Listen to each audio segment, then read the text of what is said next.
Next, brainstorming flat world planning session for Sunday, January 16th, 2021. Do do do do do do do do. Folks say to be the very best, you gotta travel across the land. But I'm happy here at pretty good, just out walking with my friends. So you can fly from coast to coast for all the antics of ends. But my destiny's here in Tennessee, my Pokédex in hand. You run your laps chasing licky tongues in Providence, and you arc your throws for Electabuzz in St. Louis. But when you're lost in Boston seeking Pokestops, boo-hoo, we'll all still be spinning them up on Rocket Top. It's true. Well, you can race to catch 'em all and fall flat on your face. We'll hatch our Togepi's here in Tennessee at our own predestined pace.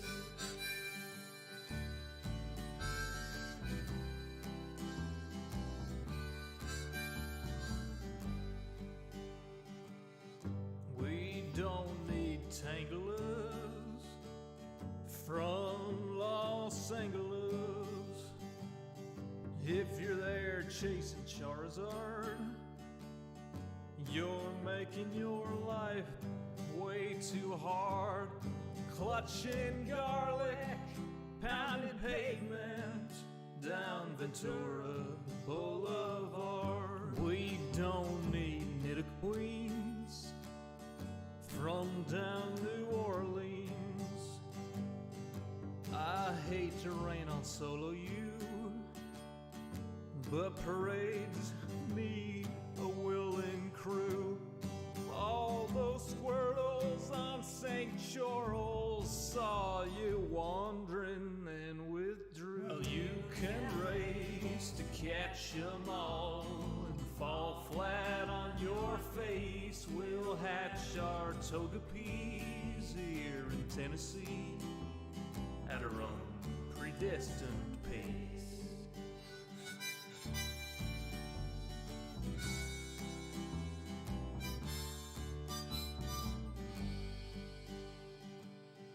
We don't need Lapras from Minneapolis or Polipers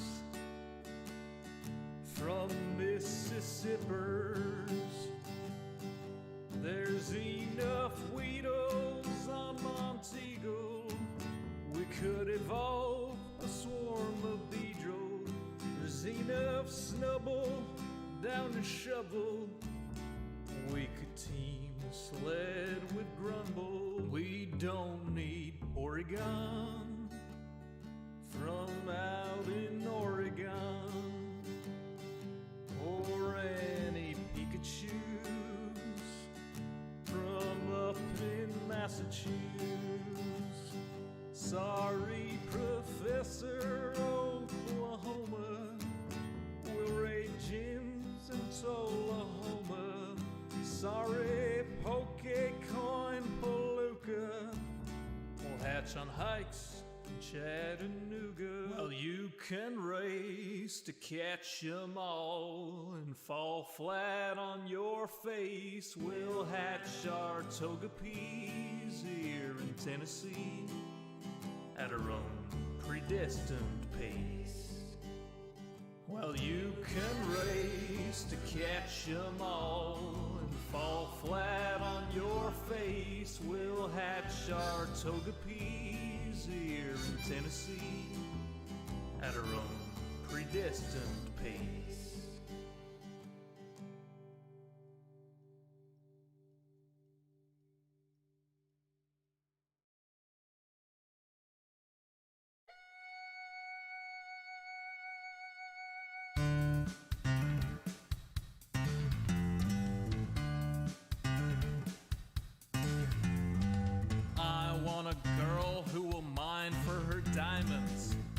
want a girl who can sort a chest. I want a girl with shears that cut and swords that burn through zombie flesh. I want a girl who knows world generation, who crafts furrows and times her attack. She's modding her community. She's flying through the air. She's smelting out impurities and feeding her cat. I want a girl with a lectern and a full cauldron.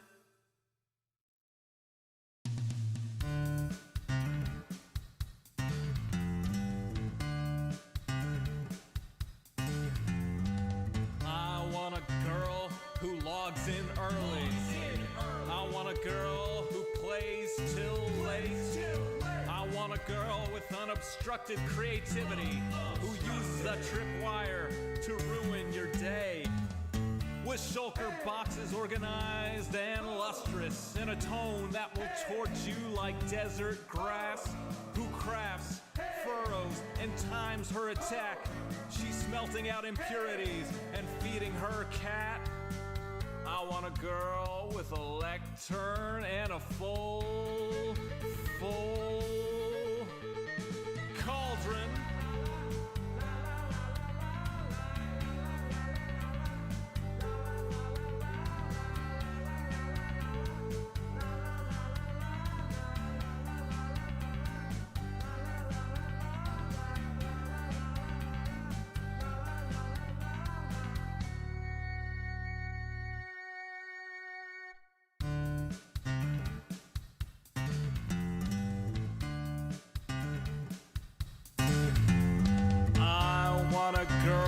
Whose shield is emblazoned. I want a girl with good enchantments. On some server we will meet incidentally. We'll start to talk as we shoot skeletons. She wants a spawn with biome convenience. She wants a spawn that's in good repair. She's changing her end from wither to dragon. She's trading her archery for a trident that's self-repairing. I want a girl with a lectern and a full cauldron.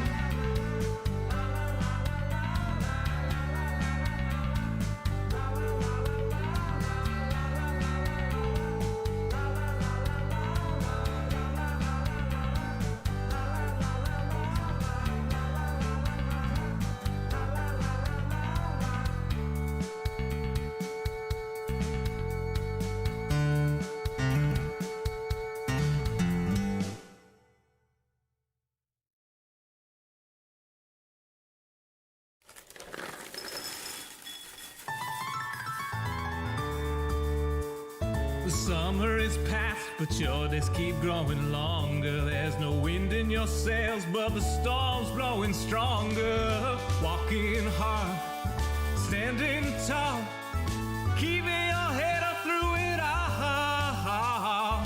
Fighting fires, spinning plates. Goodness, how did it get so late?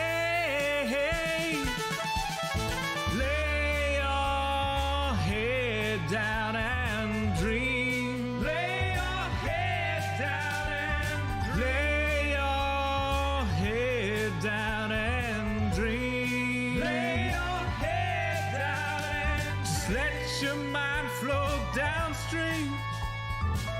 Sprawled out in a moonbeam. Lay your head down and dream. Joe Hills is filmed before a live streaming audience. That's us! Howdy y'all, Joe Hills here, recording as I always do in Nashville, Tennessee, and tonight y'all are my live streaming audience, or this afternoon. We were hoping to go out and frolic in the snow here in Nashville, Tennessee today, so I did not plan this stream, but it turns out that the whole ground is covered with mud and sleet, and it'll be a few hours yet until it freezes and the snow actually sticks, so hopefully we'll get to have some fun playtime, frolicking, and sledding and all that in a little while. In the meantime, I figure I might as well get some work done. I picked up some books here from the local used bookshop on circuit layout, design, and schematics, because one of the things that we want to do in the next season of HermitCraft, yet unnamed, HermitCraft Season Next, not officially named yet. We have some possible Season Next titles, like Season Windows 8, the 5th season, Season X, Season 8++, I don't know, could be that one, could be Season Q, could be Season 7 Part 3, Season 6 Part 4, or Season 5 Part 5. Could be a lot of things. We don't know. We don't know yet. But anyway, this is my brainstorming flat world where we have done all sorts of things. We brainstormed what our initial dirt hut should look like for episode 2. We have a bunch of notes, even though we haven't started building anything, about the HHH supply depot for the server launch. We have done some ideas and brainstorming on upgrading my skin, which, hey, that's actually come along pretty well, I think. I think we kind of nailed it, right? So, anyway, if you haven't seen it, this is my brainstorming flat world. It's full of things that are partially started. The idea is that when the next season starts, I'm going to be making up a lot of it as I go, based on the terrain. We don't know what we're going to see, or at least I don't. I refuse to learn the seed, but it's possible multiple hermits will refuse to learn the seed. We'll have to see. Cleo doesn't want to know it, so that's at least 2 of us. So I'm going in, and I know that in the next season there's going to be a bunch of stuff that we're going to make up as we go in reaction to the terrain, because it's an exploration update. So we're going to have a ton of exploring to do. But I also want to kind of pre-brainstorm a bunch of other elements. Like, if I want to build a complex redstone whack-a-mole game, right? Then I can do that now. I can figure out the circuits now. If I want to figure out when I'm scouting for my base, how big does my mega base need to be? Well, I figured that out. This is the size of my mega base. It's not what it will actually look like, but we've at least figured out the slope and the dimensions. You know, we've got a bunch of stuff going on here, but what we're working on today is something from the mid-game. I've kind of broken the season down in my notes into kind of 4 major segments. The season opening, which is where we build the respawn area resupply, HHH thing, the starter house, and whatever my early game shop is. I haven't figured that out yet. In the mid-game, while we're still getting farms and stuff built, before we start on mega bases, I'm going to want to build my redstone whack-a-mole game, which I've been working on, and a garden of electrical components.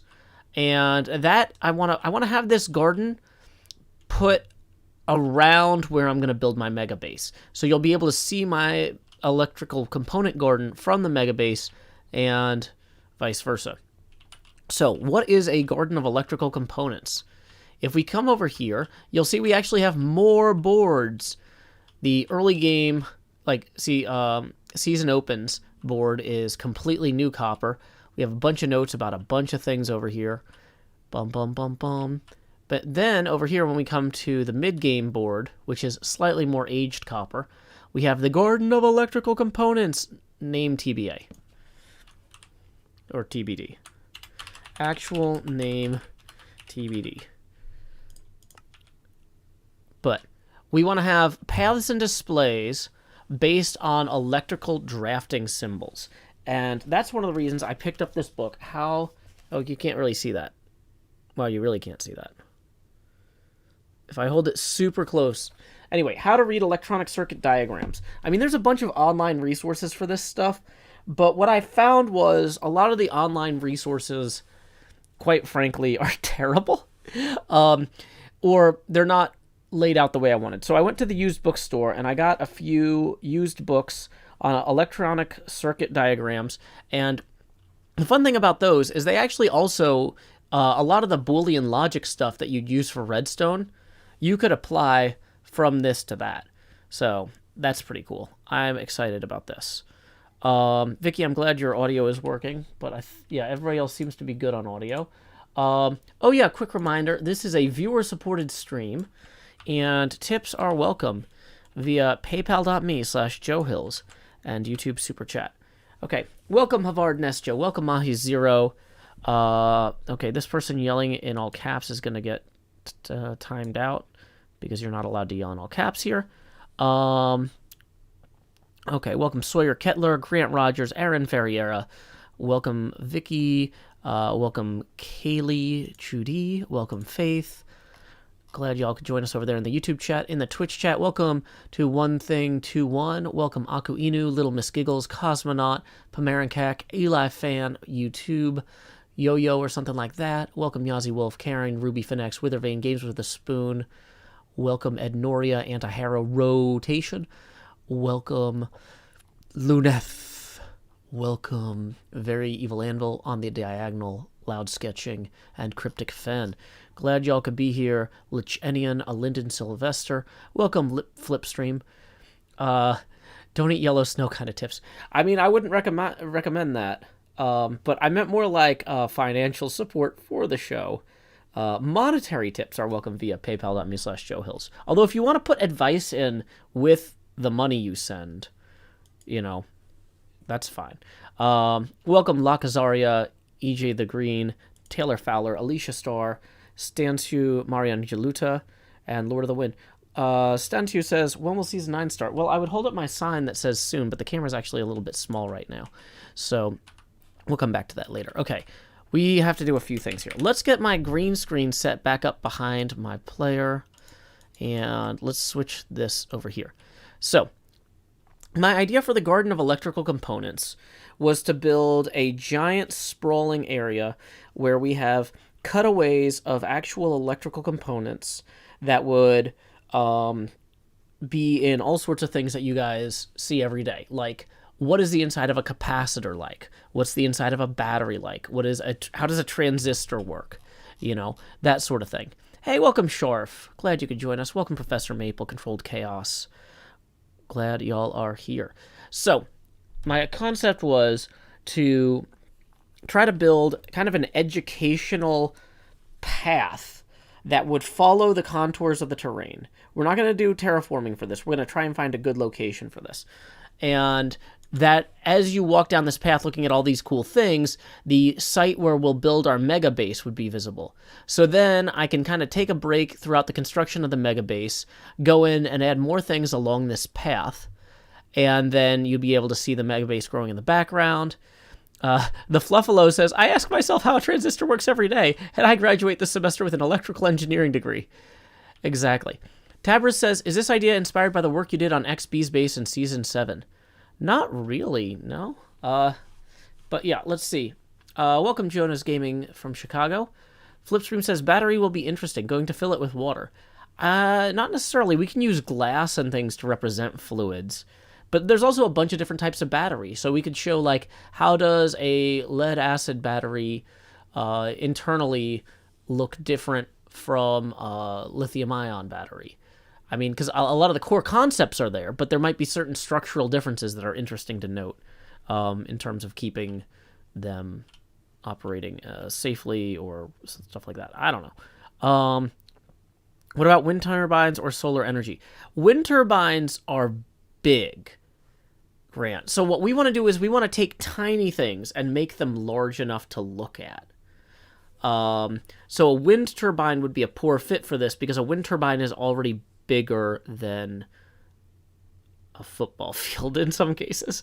So whereas in terms of solar energy, like maybe showing how a single photovoltaic cell works, like a tiny part of a solar panel. That would be more what we're looking at. Like, we want to take stuff that is very small, like the sort of thing that you could solder to something, and we want to see it big, right? Whereas a wind turbine doesn't do that. Now, having a demonstration of, like, a generator that you could attach to a wind turbine or something like that, that would be more viable, but we wouldn't want to go that big. Sharf, thank you for the first tip of the day. 20 rolling in immediately. So if you've never seen a Joe Hill stream before, just so you know, when people tip, the camera gets bigger at certain milestones. We are currently doing $20 milestones, so please direct your attention down here to slot 9 so I can say, howdy y'all, Grow Hills here, expanding as I always do in Nashville, Tennessee. Dee-da-dee-da-dee, Also, let's go ahead and take down that music credits, and I think we're actually ready to be set up. Let's go ahead and do our pre-stream checklist. When will my stream begin?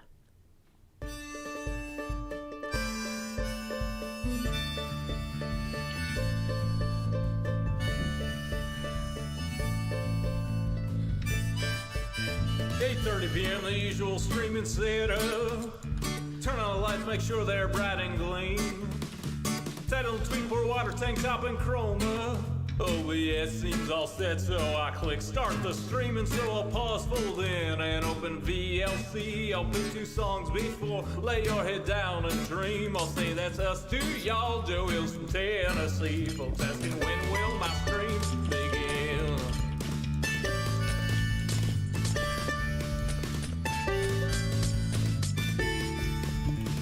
After howdy, it's items and chest tools breaking.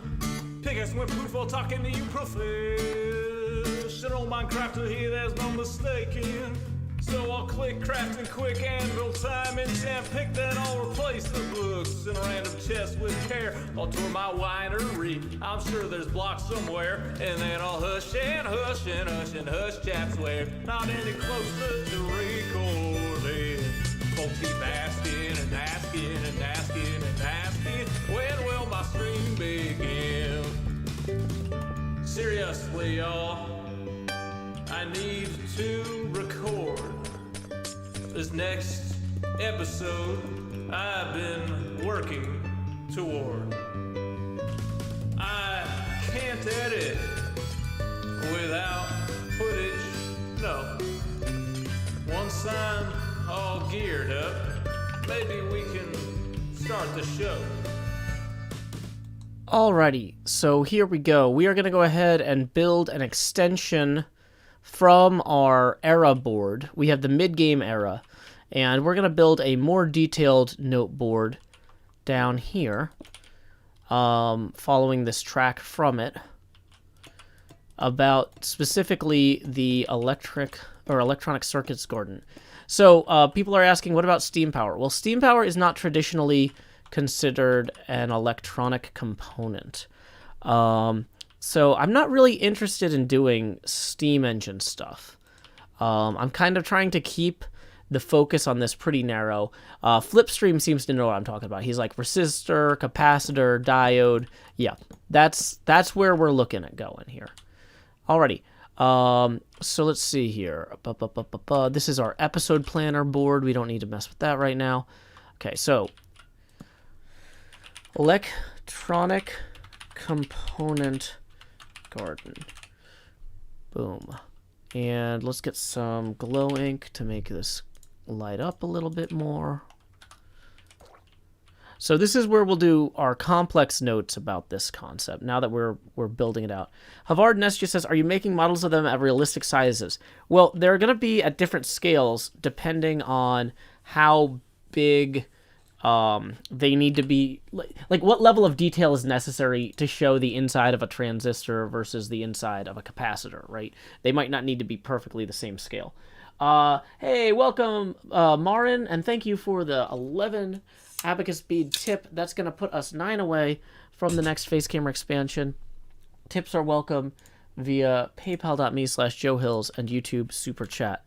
Yeah, a vacuum tube is an example of something. Like if I built a vacuum tube, I would be building that at a different scale than I would be building a transistor, right? Because I probably want to have the things be at whatever scale makes sense to explain them best individually. And that's part of why we're going to be testing stuff here. But okay, so let's maybe start working on a list of components. Grant Rogers says stuff you would find in computers or appliances. I mean, basically, electronic components. So let's make let's start working over here on list. So like components to build. Okay, so I'm thinking definitely a diode a light emitting diode. Oh, we're gonna just shorten that to LED. Show the inside of an LED. A light bulb, like capacitor. And these are not in order yet. We're just making sure we're just going through what we know we want to do. Vacuum tube is a cool one. Inductor coil. Wire. We want to maybe show different things about different wires. Fuse, flipstream, exactly. Fuse is a great one. Something with a speaker. You know, actually, speaker would be a really good example. Did we say transistor already? We put resistor. I don't think we had transistor. We definitely have resistor. So things like, oh yeah, LCDs, photocells. A photocell is something that creates a current when exposed to light. A thermistor is a semiconductor device that exhibits a change of resistance when exposed to a change in temperature. Ooh. Basically, this is why I picked up all these electronics books that I tweeted about, because they kind of go into more detail about some of this stuff, because these are like actual references or textbooks for engineers. So like this one has a whole thing on tape recorder heads too, because tape recorder heads were very important at the time. But yeah, so like there's all sorts of stuff, but like the core concept of this is yeah, switches, good one. Okay. Camera might be too much, like, but a photocell for just absorbing, well, maybe. Motor is a maybe. That might be getting too complex for what we're doing. We're gonna have to see. But yeah, so yeah, transformer is good. Yeah, AC/DC transformer. That's gonna be in a lot of stuff. I'll just say transformer. A solar panel is a photocell. Light sensor is a photocell. How about an entire Turing machine? Probably not. But yeah, I feel like gyroscope, bridge rectifier. Is a photoresistor too complex? I feel like a photocell is another word for a photoresistor. Maybe I'm wrong about that.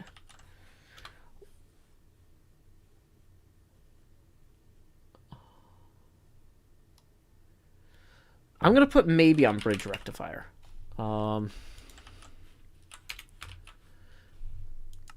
Did I put batteries? I forgot, but that one was definitely in my brain. Vacuum fluorescent display, probably not, but liquid crystal display, I think we would want to do. Well, maybe vacuum fluorescent display. Yeah, those are so cool.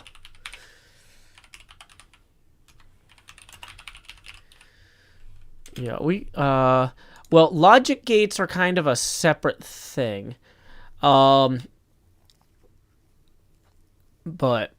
in fact, the logic gate stuff would probably end up more in Redstone, because, well, so I actually do, some of these electronics books or circuitry books do cover logic gates.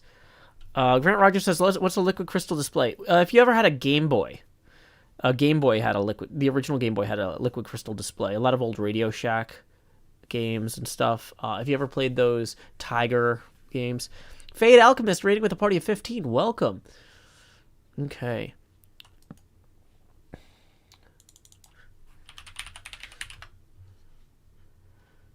Okay.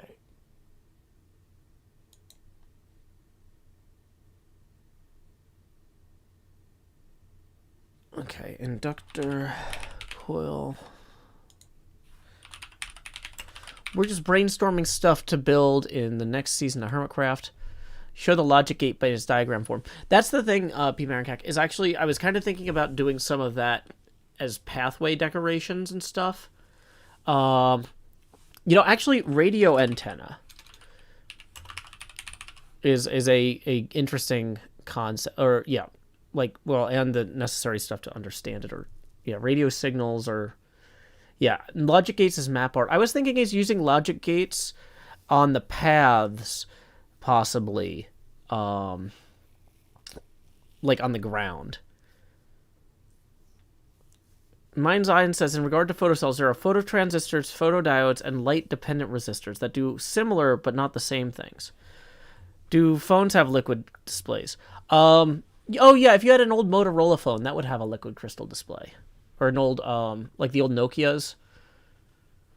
Some new phones have technically LCD displays, some have LED displays, but basic radio, basic clock, potentiometer, touch sensor, joystick.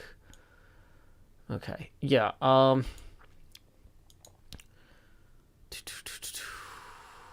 think we have a lot of the core concepts here. We have a decent list. I just wanted to get enough down to kind of give people an idea of what we're looking at here. So let's go over here and look at our general notes. So basically we had general notes for the concept over here. So we have giant scale parts with cross-section cutaways. The paths and displays have electrical drafting symbols integrated into them. Like, so if the part of the path goes along a mountain cliff, we could maybe carve stuff into the mountain cliff. The block palette for the paths we want to have be relatively cheap because the scale of this is going to be big. So possibly stone. Maybe green, blue circuit board elements and floor around the parts. Signs and labels and different layers and parts of the cutaways. So, yeah. Cavman says, liquid crystal display sounds super fancy, but it's rather retro and cheap now. It sure is. Okay. Welcome, Riggs Diggs from the state of Maine. Welcome on the diagonal. Who says, inbuilt cell phone antennas are fractal based. I still have setting up now on my overlay. Oh, I forgot I was going to turn that off once I got the setting up now stream song done. Okay. So let's maybe work on some rough path ideas. So if we wanted to just look at stone here, we could do something as simple as have mossy stone with... Actually, you know what? Before we get too into that, let's do some experimental path stuff here. We're going to just say, okay, so let's say on this path, I wanted to create a circuit diagram. And I've got this book has a whole appendix with just all these different symbols, some of which are more obscure than others. But what is the pixel resolution that I need to display all of them, right? Because, you know, these were originally hand-drawn things. So, like, a antenna loop symbol there. Oh, wow, this, yeah, is going to be hard to see at a low... a split rotor capacitor is also... A lot of these are actually going to really require a reasonable amount of... Like, this path might have to be relatively wide if we want to have these symbols along it. Like, the transistors have circular symbols, so you need to have that have, like, arrows and stuff inside them. So you need to have a circle that's big enough to have arrows inside them. Vacuum tubes as well. A lot of those are circular symbols. So there's a few elements of that we're going to need to keep in mind. And it might be that maybe the paths are relatively thin, and then we get to plazas.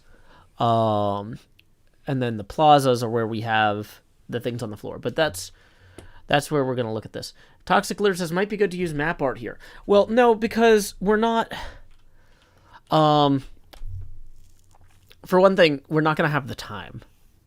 to build map art of all these symbols. But for another thing, I want the symbols to be like 8 by 8 or something. Or are you saying that I make curved lines with map art and then I rearrange them and spin them different ways? Because like I want these symbols to be big.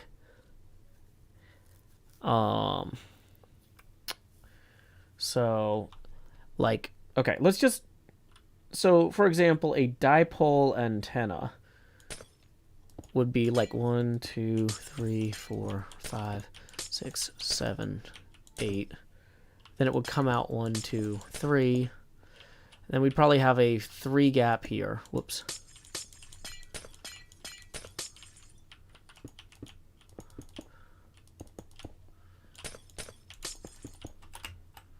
So this dipole antenna symbol here alone is 11 blocks wide, right? Yeah.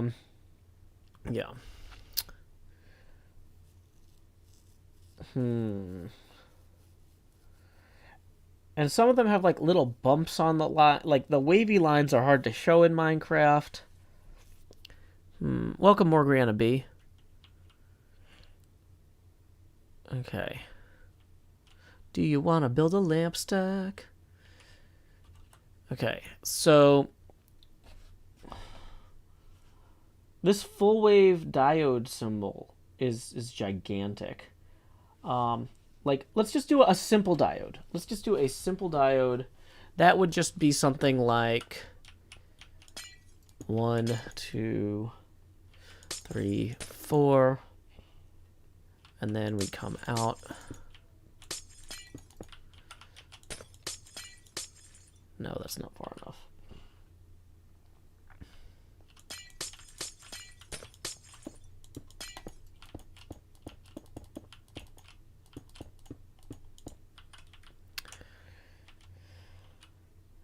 And then once it gets to here, we need to come out the full width of the arrow and then keep going. Does that look right?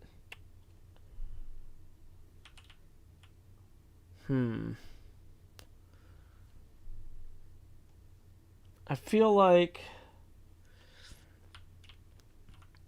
that doesn't sell arrow cleanly enough in some ways. Oh, it also hurts that we have this maybe shorter than that.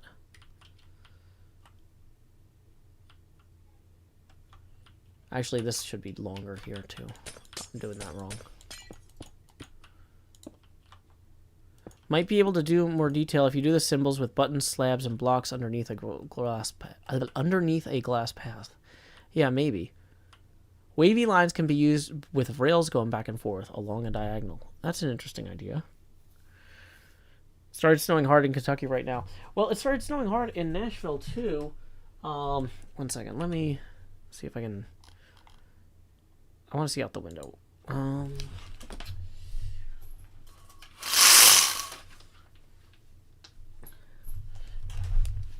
Unfortunately, the ground is just still covered in mud and soaking wet.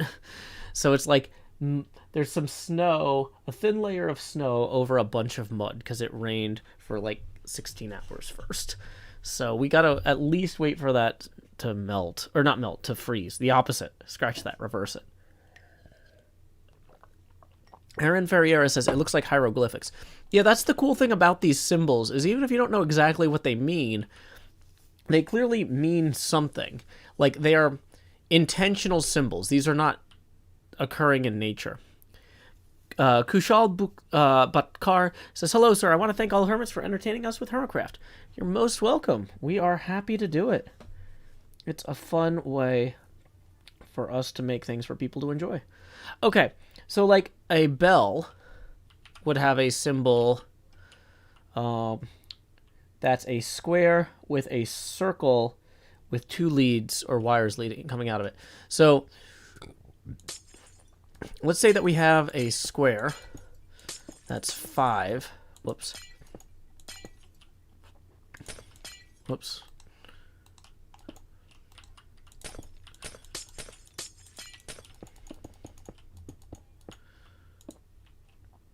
Okay, so then we have the square here, and then we do the circle, And we have that be like this.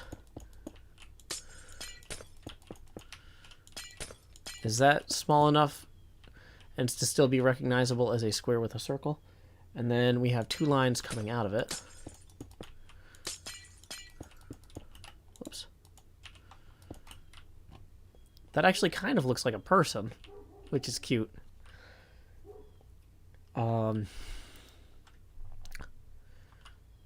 Let's see if we go up to... So these ones here we had 7 wide.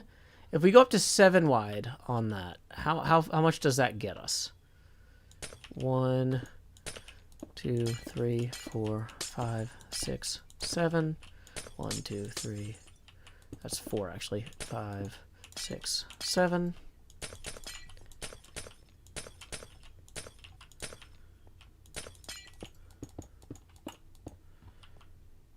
Glazed terracotta lets you make clear diagonals with white and light gray. Interesting idea. They're toxic. Okay, so with this circle, we could have it go 3, 1, 3, 1, 3, 1.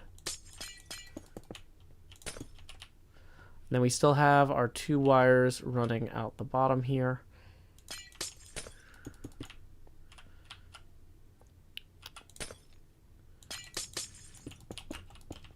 Let's double that.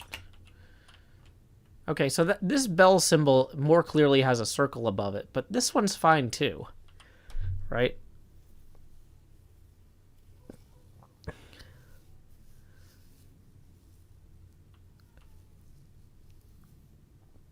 Yeah. So I think planning for these to be 7 to 11 wide is going to pay off. Condensing most of these down is just going to make them harder to read. Now, that also means that having the paths be wide. That means that we want to have a big wide path throughout here. Like, perhaps awkwardly wide. Or we want to have these carved into something that's not the ground, like perhaps cliffs or walls or things like that. Okay. So a buzzer would look similar to this, but have a diagonal slash. Ooh, that sounds like a sword move, like fencing. Woo! You know, I like the part of Tom Sawyer where he convinces the other kids that fencing is exciting. 1, 2, 3, 4, 5. So actually, I think we need to kill that there. Yeah. Because that we'll need 5 internally along these.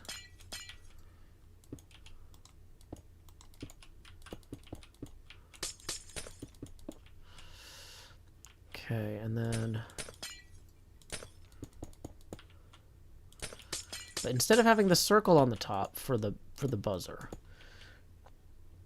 you would have a line that goes diagonally up from here.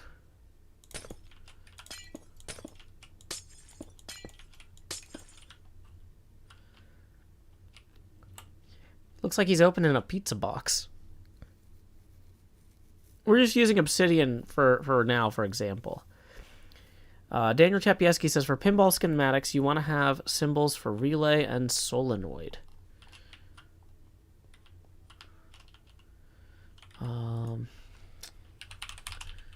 Actually, wait.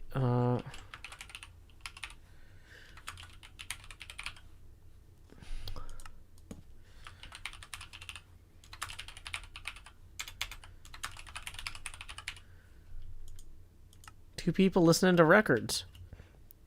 Okay. So yeah, like... Okay.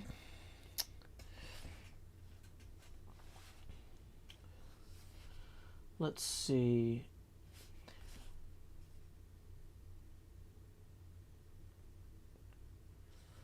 So there's like a bunch of things for connectors, batteries, capacitors. Okay.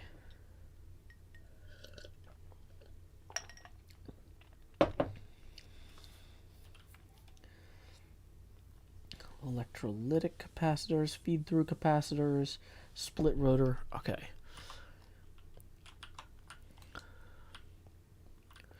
Don't talk to me, my son, or my weird TV ever again. Yeah. They're a family. Yeah, they look like they go on the back of somebody's car. Okay, so let's try the... So, we can start rolling through here. Radio and TV schematics. So what's really fun is this book actually has like a bunch of stuff about how different types of things are color coded. Like an AM radio might have certain color coding on the wires if you're following certain specifications. And it's also got like, here's like an entire... Oh, camera's not on. Turned it off to get up to the window. It has stuff like, here's an entire VHF tuner schematic. So if I wanted to build a VHF tuner schematic in the game, I could.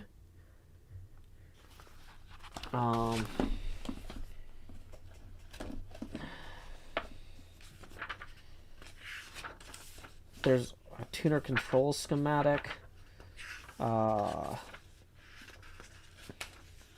Stereo decoder schematics. I mean, this is... There's a lot of stuff in here that's very specialized.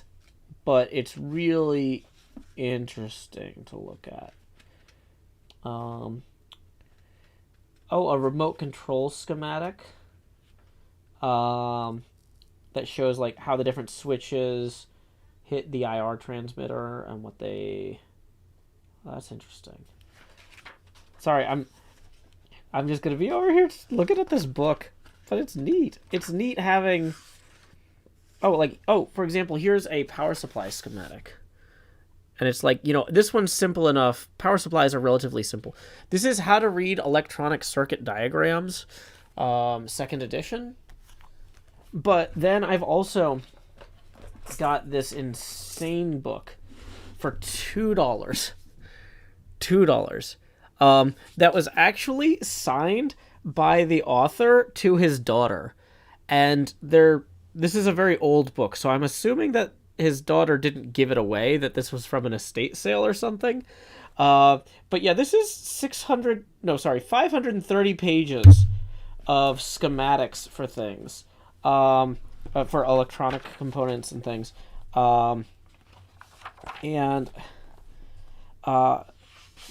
It's like, hey, do you want to know how to make a tremolo circuit or a phase shifter? Or, let's see. It's got all sorts of wild stuff. 2-phase motor drive, 2 LED blinker circuit for model railroad crossing signals.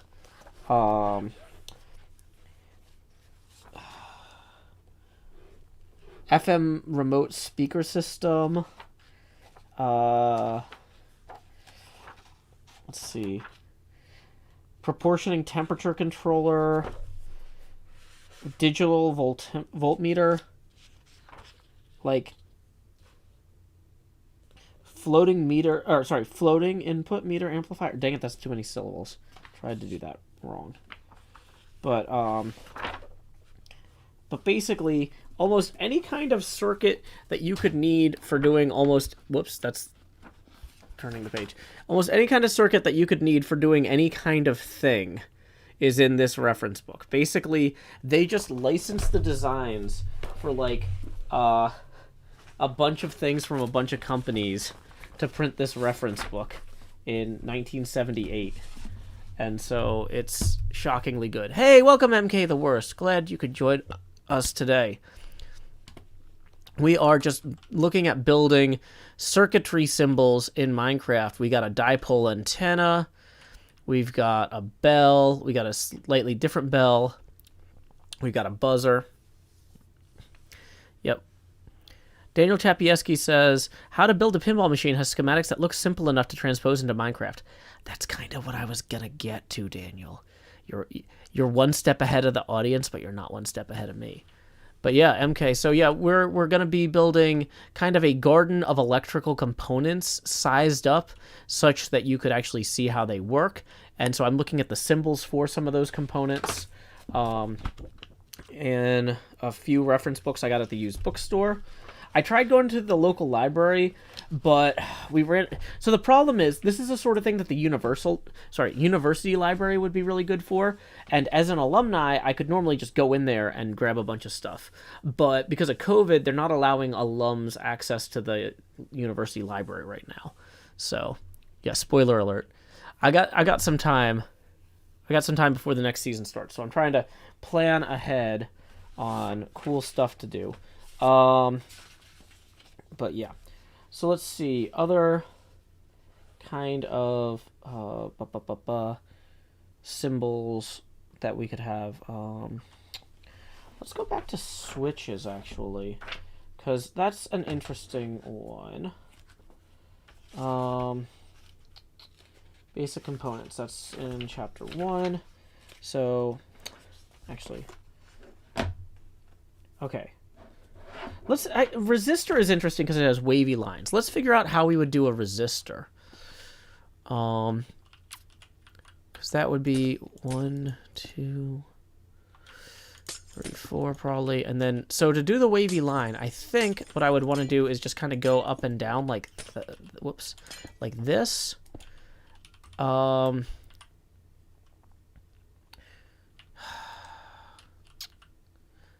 But I don't know, maybe, yeah, because they're like 45-degree angle waves on the resistor symbol. And it's got, okay, so how many peaks does it have? It has 3 peaks and 3 troughs. So we need to do third peak, whoops, third trough, and then it comes back to here and continues for a while. Okay. So there is your basic resistor. At least the symbol for it. Okay.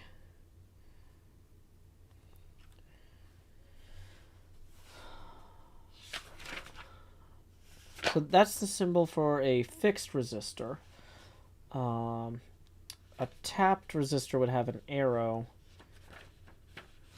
Let's see, which might be awkward to do in Minecraft.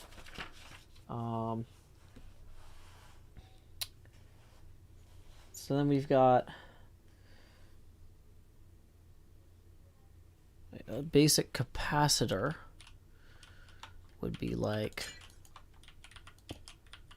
Ako Inu says, does it have some online method to order the books for pickup?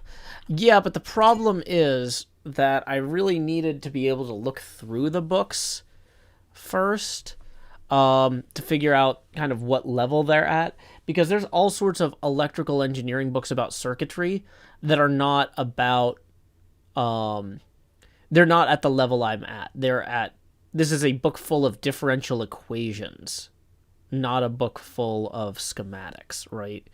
It's, the university library's card catalog is fine for finding generally what something is, but nothing really compares to flipping through it. And I didn't want to order 15 different books, find out 14 of them were just differential equations, and then send them back, right? So, yay.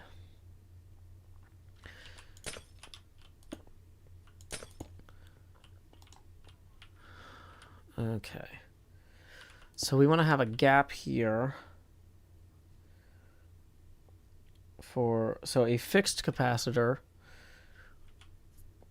would just have this gap. Actually, maybe it would be a slightly wider gap.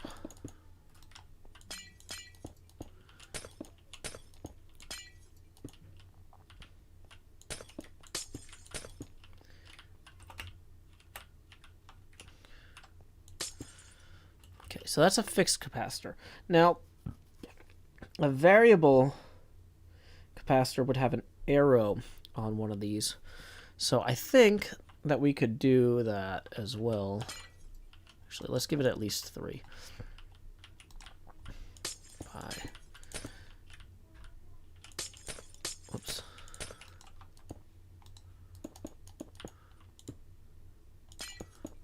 I think we could give it the arrow by kind of just going like that. Although the arrow is at a little bit of an angle, which is awkward.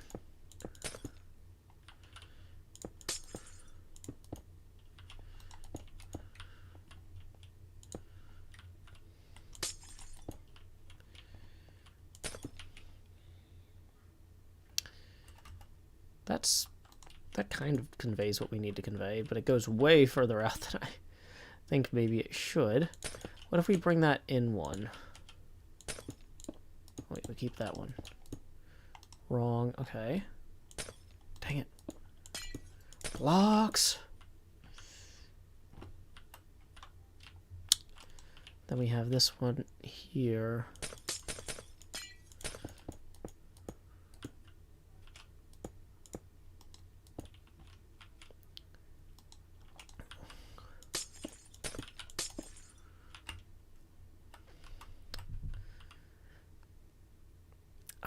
I'm really thinking that doesn't convey what I need it to. Now, there's an alternate method of making those where the arrow goes across the whole thing. And that might look better. And that's kind of what we're here testing. Another thing is, maybe I should just make this whole thing wider. I mean, if these were...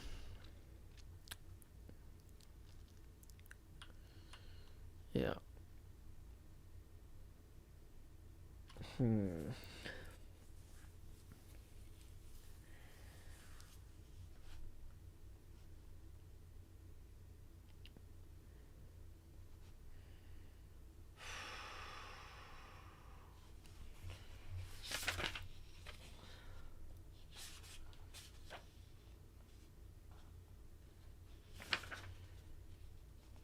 Now, let's maybe come back to that.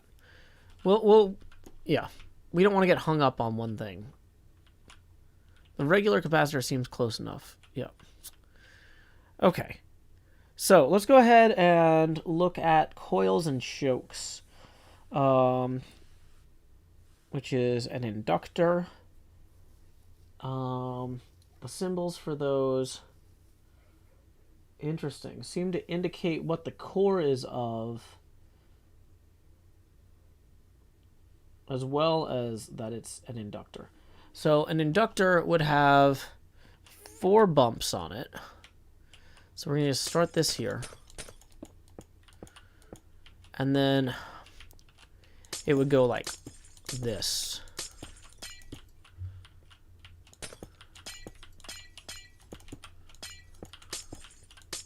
It's almost like writing in cursive.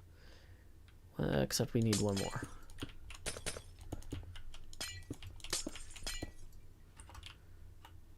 Okay. So, like, and it might be that we end up just using symbols like these to decorate our paths, rather than the bell and the buzzer. So, you know, we've got the simple diode, and we've got the coil. Okay, so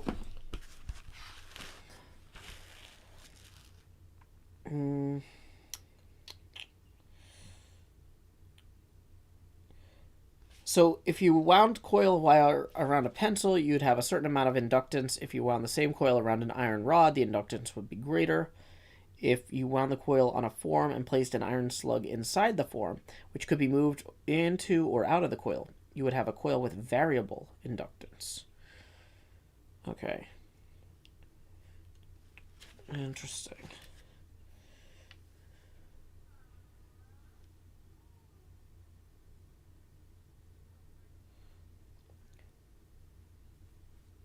An inductor opposes any change in current by inducing an opposing voltage. Okay.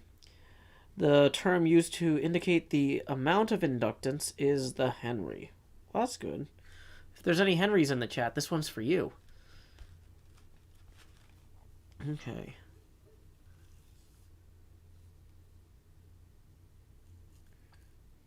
So the air core coil or choke looks exactly like what we did, but depending on what the core is, if it was an iron core, or a variable iron core, it would have another arrow alongside of it, or parallel lines, or for a powdered iron core, it would have dashed parallel lines. That's actually interesting.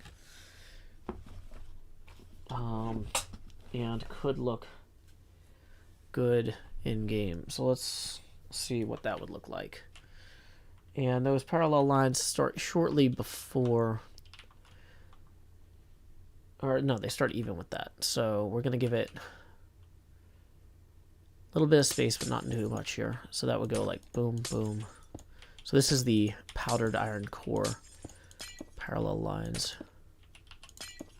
Okay, so that doesn't come out perfectly, but core concept is there.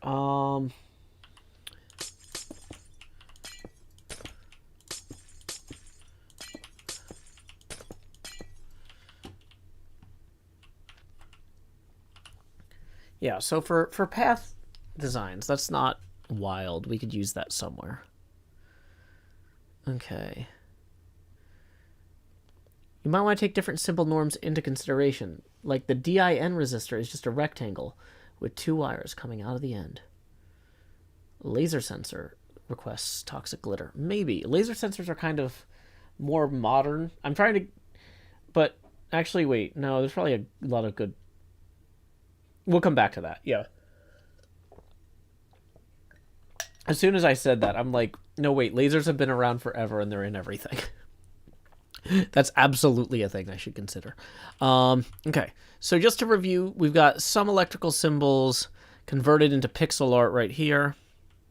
Triforce says, are these for paths in the gardens or the beds?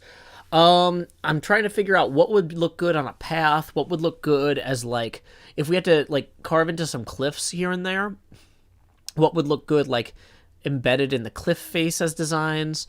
You know, we're just kind of trying to get a sense of what looks like what at this point. So that, because until we actually know the terrain we're working with, because we're going to be using a random seed, or at least a seed that I don't know, and so I don't know what the layout's going to be when we get there. So we're just kind of trying to figure out the rough elements, what scales different things work at. Some of these are only going to work if they're huge, and some of these can work even if they're very small.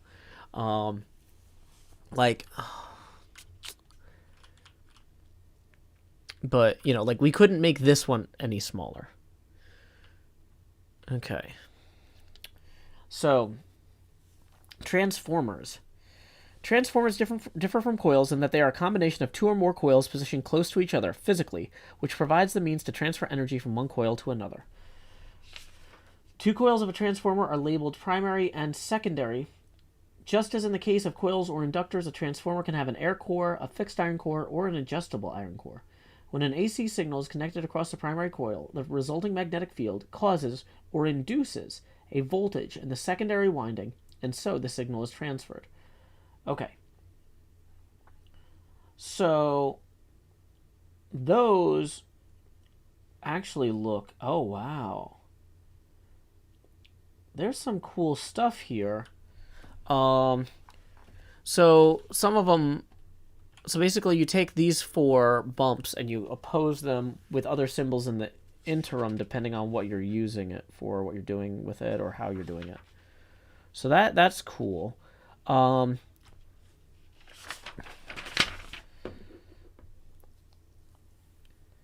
signal appearing at the secondary will not be exactly like the signal coming into the primary because of losses in the transformer windings, the difference in the number of turns between the primary and secondary, etc. Transformers are labeled with letter T on schematic diagrams. But unlike capacitors, resistors, and coils, their values are not normally given, except perhaps in the parts list. Because they have an inductance just like coils, primary and secondary coil windings will have some value in henries, however. These values are seldom included on the schematics. There are many types of transformers for many applications. They're used in audio, IF, intermediate frequency, RF, radio frequency, and power supply circuits.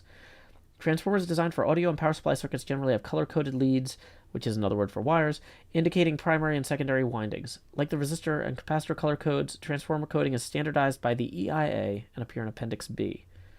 Okay, cool.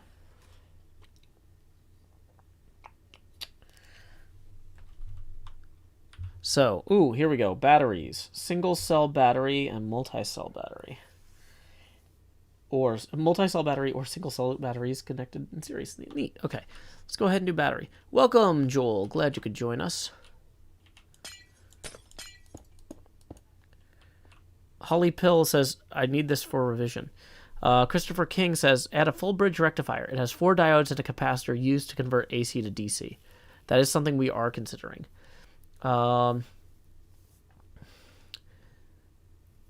Blade says, I hope Grian creates a store called The Back Fixers that fixes the back of bases. Honestly, the thing is, Grian would be the best customer for a project like that. Somebody else needs to build that project. Maybe that's me. That's not a bad idea. I actually really like that a lot. Okay, so for a single cell battery, we need to have a plus here.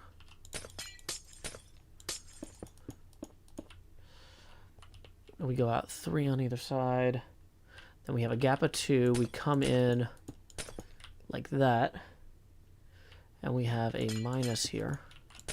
And we continue that way. That doesn't look bad. Whoops.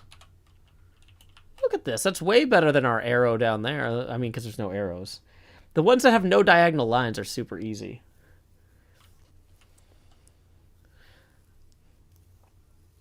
Cavman says it does sound like a Joe Hill's idea kind of idea. Yeah, thank you. Okay. Oh, hey, we have hit the 2 o'clock hour, and I didn't even notice. I should remind folks that tips are welcome via paypal.me/JoeHills and YouTube Super Chat. We are currently $9 away from the next face camera expansion. And so let me get those links for the chat there. Joel says, I was just studying electromagnetism. Awesome. Yeah, so that's the thing is, like, my dad taught me some basic electronic stuff when I was a kid. And there was a chapter on electricity in my calculus-based physics class I took in college. But, I mean, we didn't really get too much into individual parts there. So a lot of what I know about electronic components is just stuff I knew when I was a kid, or I learned when I was a kid. That's one of the reasons I kind of want to focus on stuff that existed already when I was a kid, because there's kind of a nostalgia value for me, but also, like, it's more intuitive to mess with the stuff that I already know. Ooh, switches.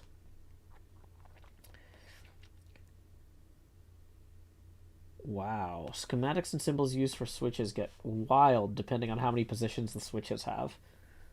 So, slide and toggle switches would have a relatively simple symbol, though. Why don't we go ahead and work on that? Hey, welcome, Skillet Toast AE. We are currently in our creative world doing some brainstorming for the next season of HermitCraft. We've got all sorts of stuff here. We've got our dirt hut we're going to build. We've got my new skin that I was brainstorming. People told me when I was working on my skin in a sketchbook that nobody designs skins in sketchbooks. They do them all digitally. So I came in here to use a digital tool, Minecraft. We also have been working on some redstone and some mega base layout stuff. Well, we're all over the place here. So, but today's project is we are experimenting with electronic circuit diagram symbols and seeing how to adapt them into pixel art for use in as design elements in a circuitry garden that I want to build. Okay, so where was I? We were on switches, right? So a slide and toggle switch would have a relatively simple symbol. It's just gonna go over a few, and then it's gonna be a dot. So maybe we represent the dot with like just a 3x3, right? And then we have this come up and out of here.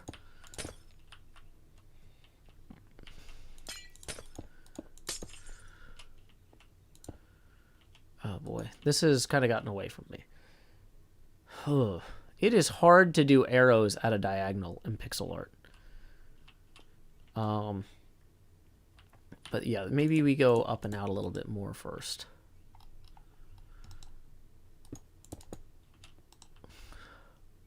Hey, Havard Nestja tipping 80 NOK, which is, I believe, Norwegian kroner.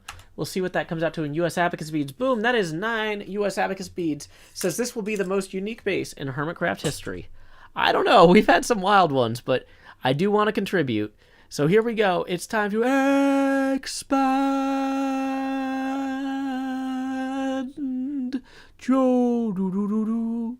Alrighty. So there we go. As I mentioned before, tips are welcome via paypal.me/JoeHills and YouTube Super Chat. And we are $20 away now from the next face camera expansion. So welcome, Skillet Toast. Welcome, everyone. Okay. So to make this arrow more cleanly come out, or more cleanly emerge from there, let's look at this. So we have the wire feeding into the dot. And then we have the arrow maybe feeding out of that, like so. And then we just have it be, boom. That kind of looks like an arrow. That's not enough like an arrow, though.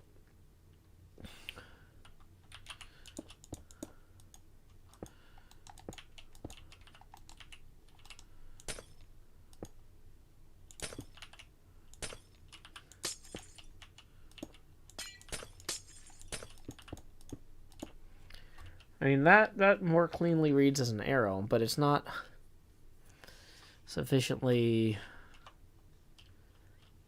clear to have...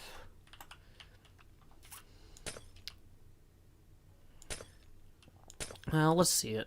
Let's just try it.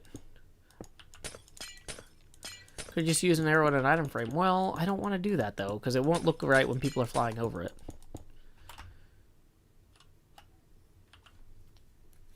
Okay. Well, for one thing, this arrow is not steep enough, I think. I think that's part of the problem. This is not supposed to be a 45-degree arrow.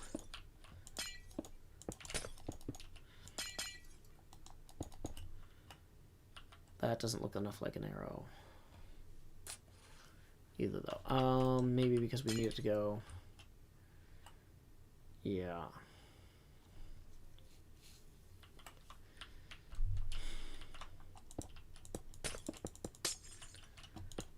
Let's clean this up.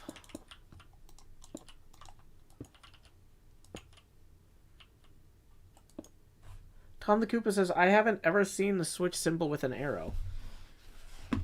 Really, like this? Wait, where is it?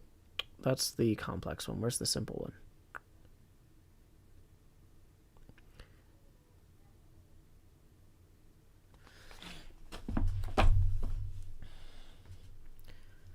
Could I use like stairs or something? Not on the problem is we're trying to do it flat on the ground as like a road or path design element.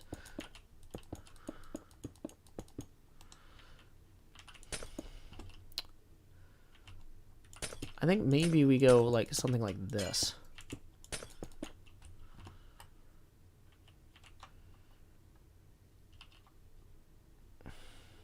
Well, Laura says, yeah, nor I. It's a dot, not an arrow at the tip.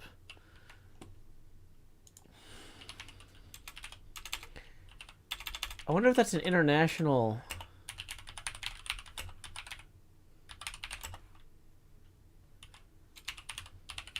versus US thing.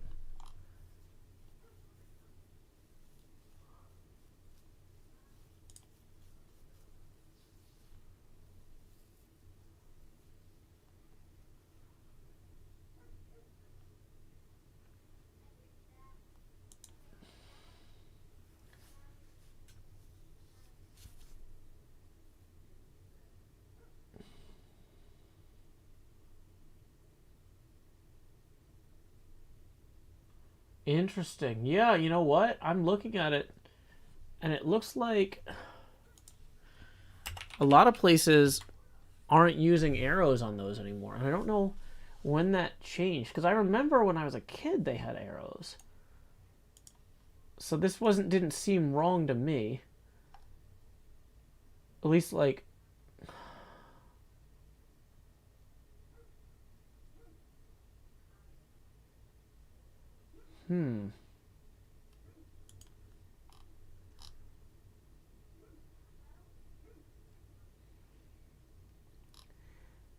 But it's definitely easier for me if there's no arrow on it. Huh.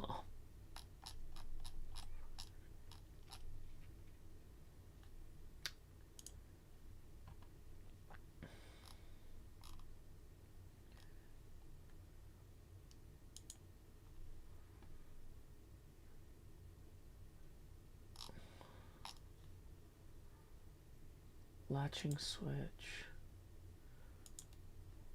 Okay. So let's go to Wikipedia. And real quickly. Yeah,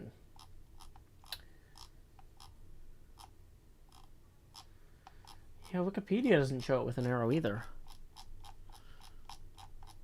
Danny Quinn says Canada here.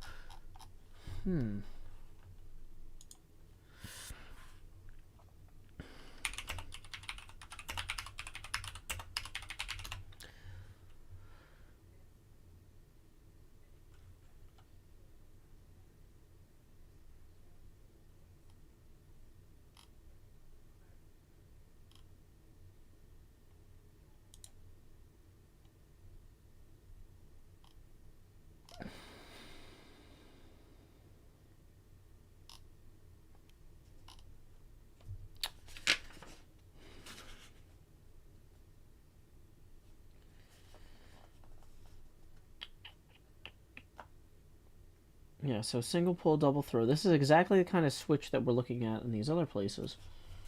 Huh.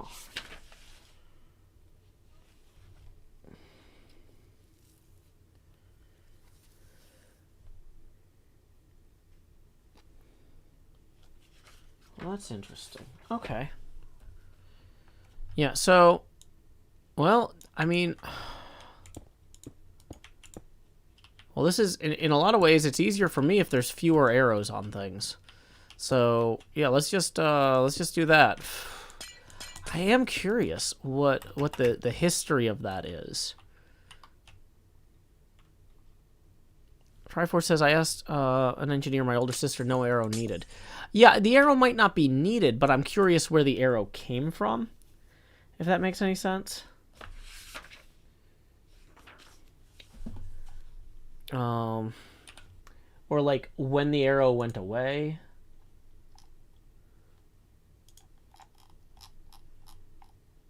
Okay. So a lot of them also have, these are open circles too.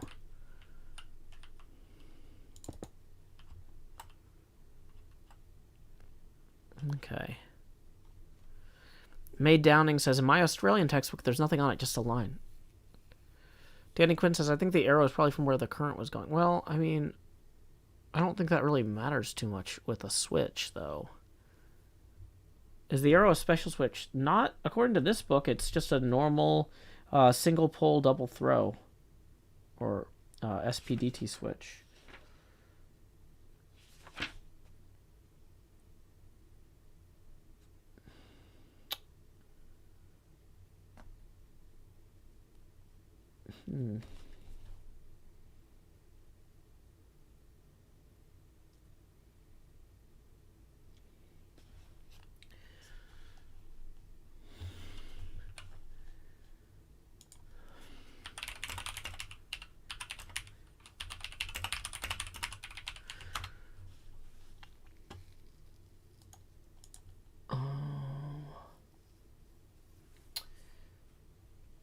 But yeah, so arrows are used within schematic symbols to indicate the direction of a conversional current.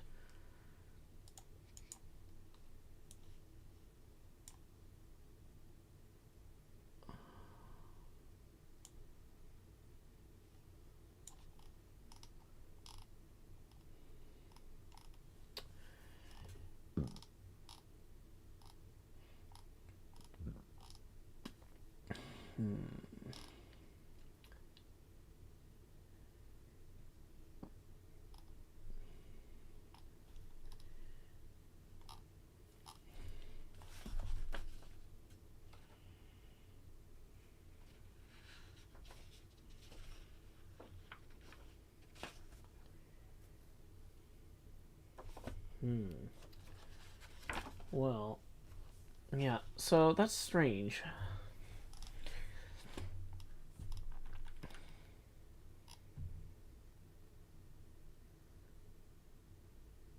Hmm.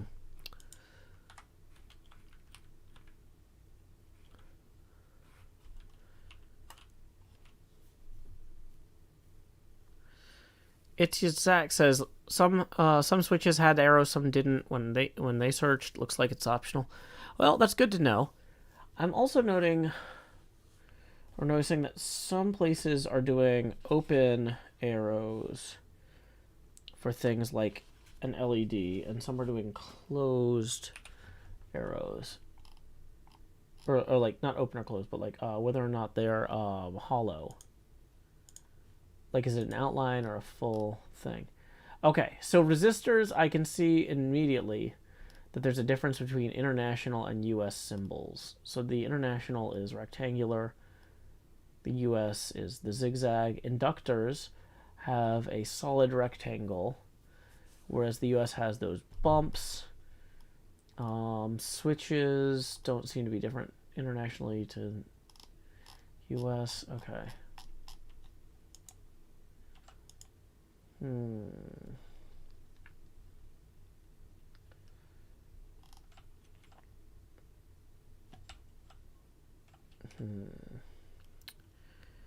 Yeah, different places have their own way of doing things.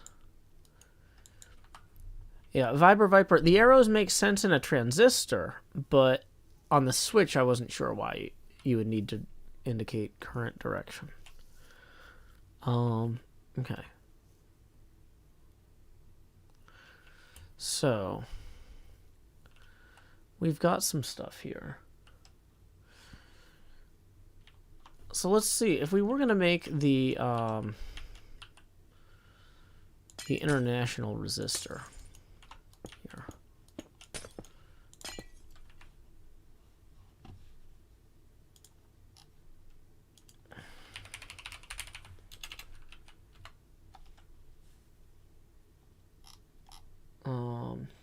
The IEC resistor symbol. The International Electrotechnical Commission. Interesting.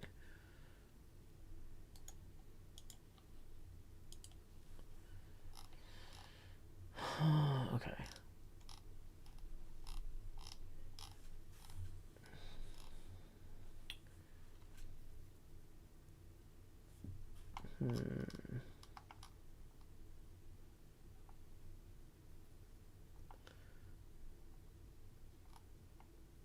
Yeah, it's pretty clear that IEC style and US style is not going to be the same about a lot of these. Historical symbols, there's some obsolete capacitors. Interesting. Reference designator. Okay.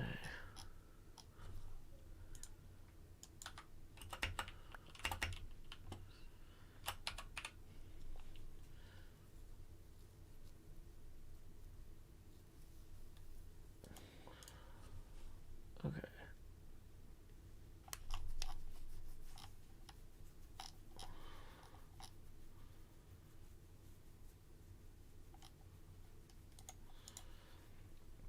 So it's clear there's a lot of research left to be done on this, just to actually get this, just to get this where it needs to be. Oh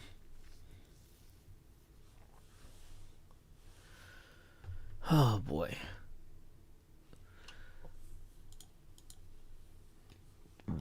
Excuse me.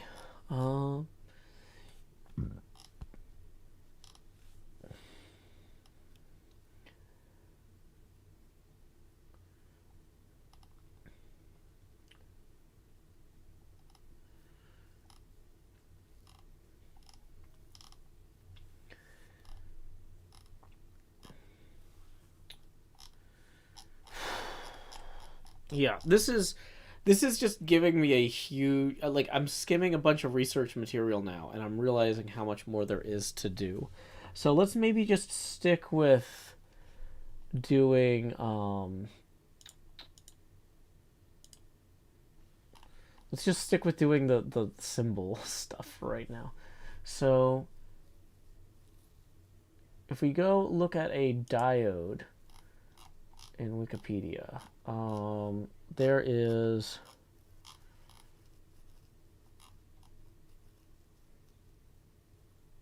graphic symbols. Okay. There are alternative symbols used for some types of diodes. Triangle points toward the forward direction, which is the conventional current flow. Okay, that's fine. So the problem is for the photodiode and the light emitting diode, in order to have the arrows coming off them, you really gotta go big on that.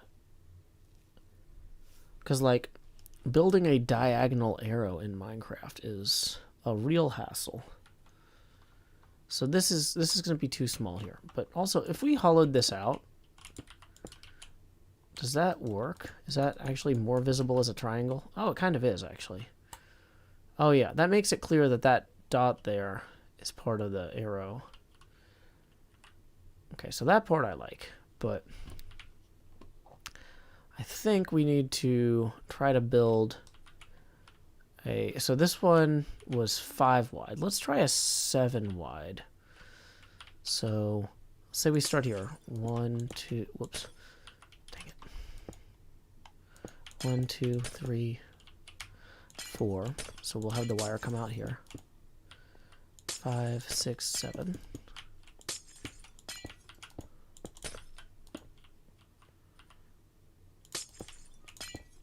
Wait, that's the same size.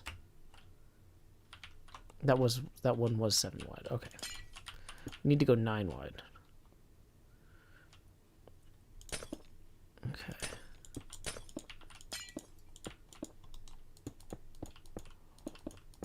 Okay.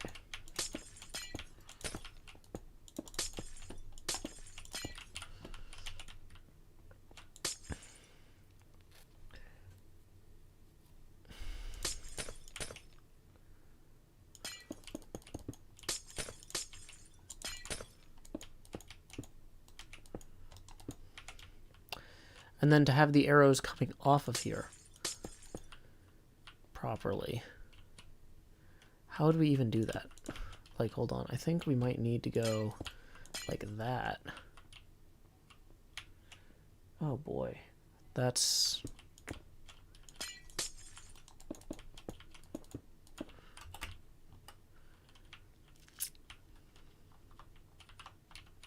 If we go there... That doesn't give us room to do the next one cleanly. We go there. Wow, this is...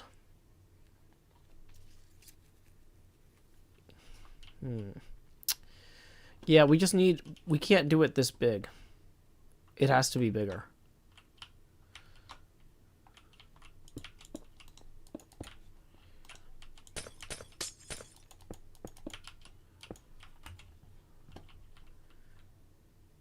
Alright, that's just not going to be sufficient to do an LED. So, if we come out wider though here.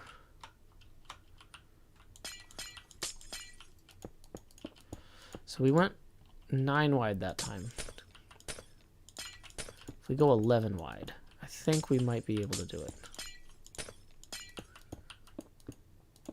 Base, make the triangle longer. Oh, the thing is it's an equilateral triangle. So base 7 wide, but wait, actually wait, at this wide to make it a 45 degree. Yeah, well, actually wait, the 45 degree angle does work. Yeah, so it has to be 45.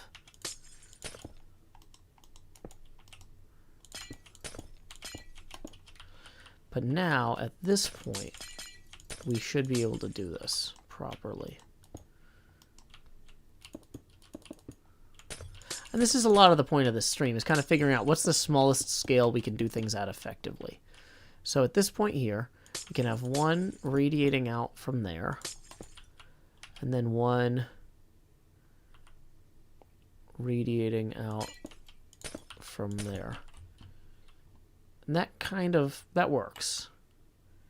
That conveys LED or photodiode.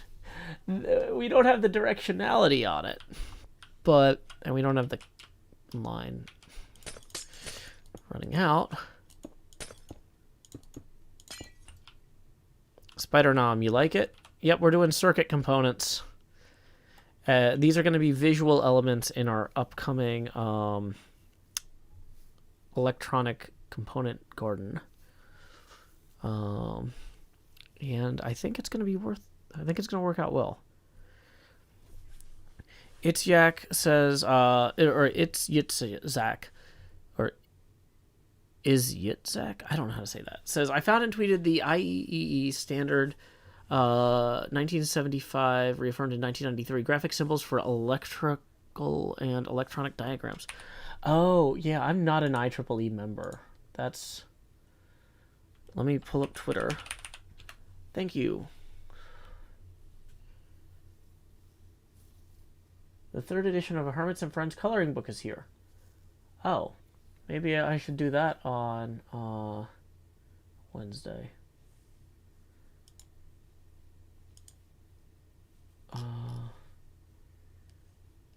Do I have to log in to Gumroad on this computer? I don't know.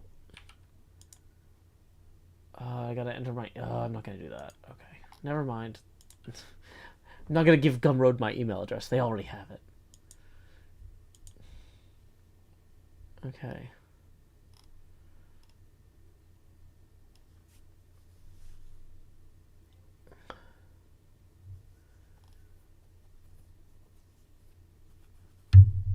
Okay.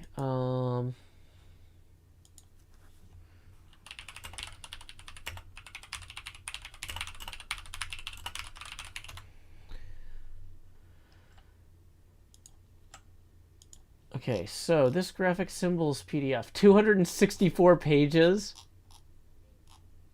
Oh my gosh.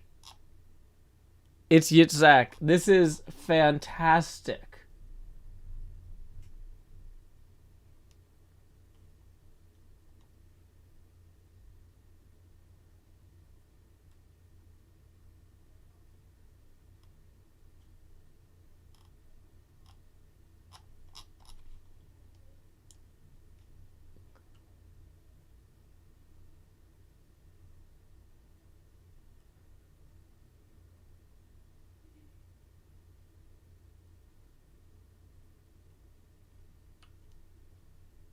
Okay.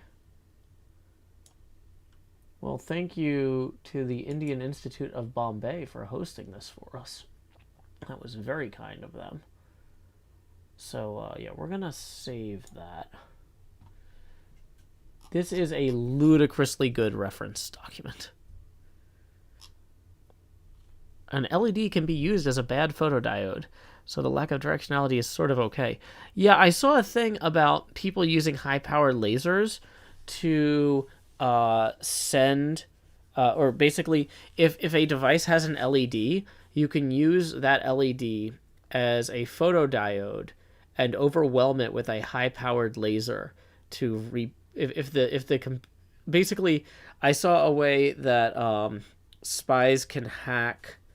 I mean, technically anybody could do it, but like, let's be honest, it's going to be nation-state level people that are doing this sort of thing the most. You can get to an air-gapped machine by pointing an LED at a diode on it and basically sending signals that overwhelm the motherboard or whatever it's plugged into, and basically use that to send new instructions. It's very slow, and it takes a lot of time to do. And then, so basically what you do is you send basically this code package to the device, and then you turn off your laser, and you have it blink with the LED the information you want back at you. It's ludicrous. How resourceful some people are. Okay. Golgito says, there was an IEEE chapter at my college I was sort of interested in joining. Looked into paying for membership, but it wasn't something I would do if I didn't get anything from it. Yeah, I went to a bunch of IEEE stuff when I was in school, even though I wasn't actually an engineer, because a lot of my friends were engineers, and IEEE events were usually about topics that were interesting to me. Like they had a really interesting one on the effects of radiation on electrical components, and stuff like that. And I was like, why would I not want to go to that? That sounds amazing. Yeah, Jill Jackson says, I'm charging my laser. It's is Yitzhak. Ah, awesome. Okay. So, I feel like we're on to something here in general. We have symbols that would look good visually.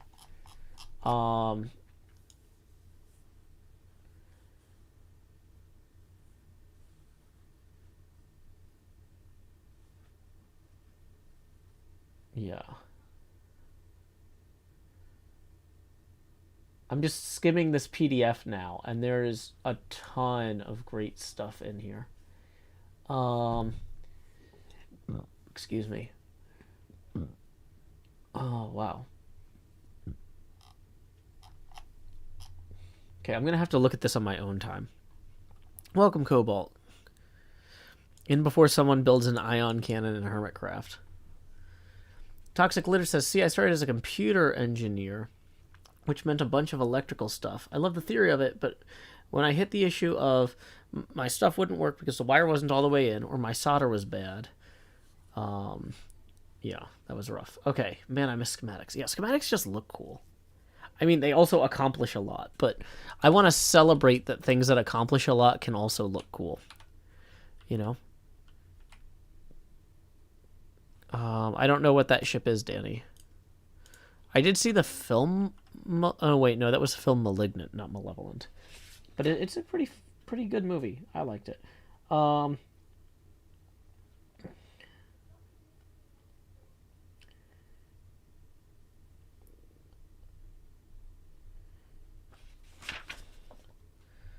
Okay. Infrared emitter and detector. It's basically just like an LED, but with a tilde to let you know it's outside the visible band, apparently. Vacuum tubes.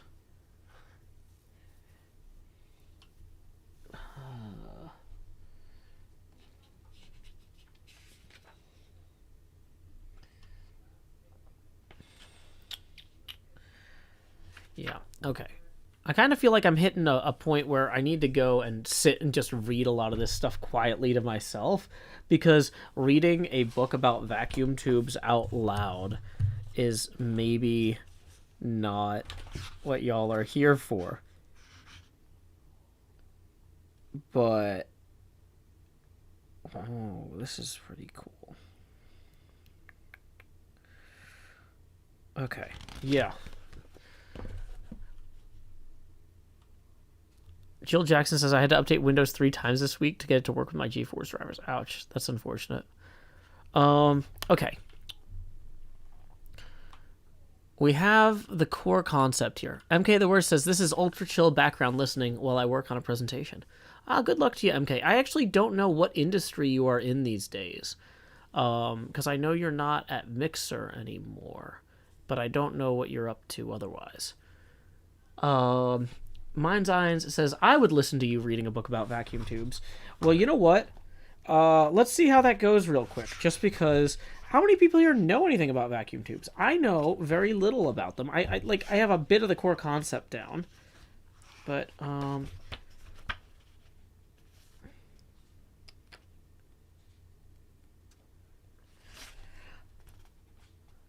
okay.